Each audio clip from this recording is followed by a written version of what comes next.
Hey everyone, Derek here from AnyPay. So if you are a business owner and you accept Bitcoin for payments, you need to know about inputs and outputs and fees. I wish you didn't have to know it. You shouldn't have to know it.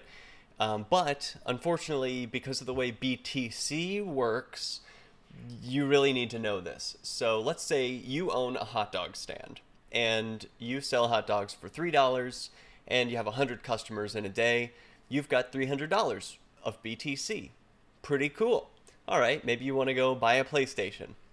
So you've got that $300 and you go to spend it and not enough funds. What do you mean not enough funds? Here's why you might be getting a message saying you don't have enough funds to spend your however much you've got in Bitcoin if you've been taking lots of small payments.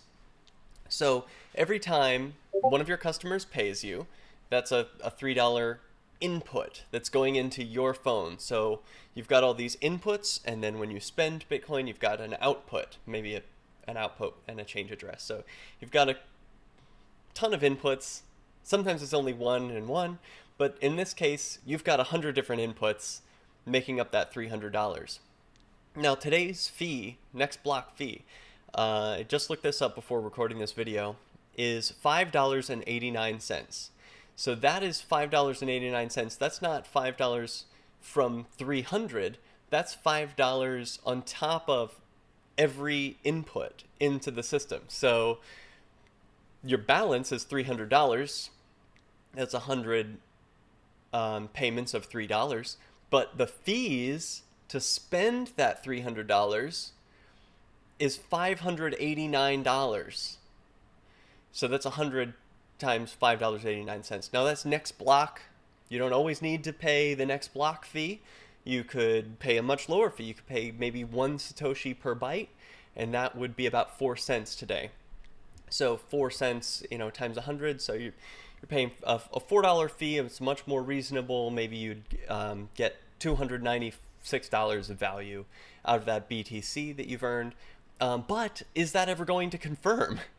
Are you ever going to actually be able to spend it? Now, if you're really savvy and you spend a lot of time in Bitcoin, you can consolidate your inputs and you can send a transaction to consolidate your inputs and then make more spendable Bitcoin. But you shouldn't have to be so technical in order to use this money, right?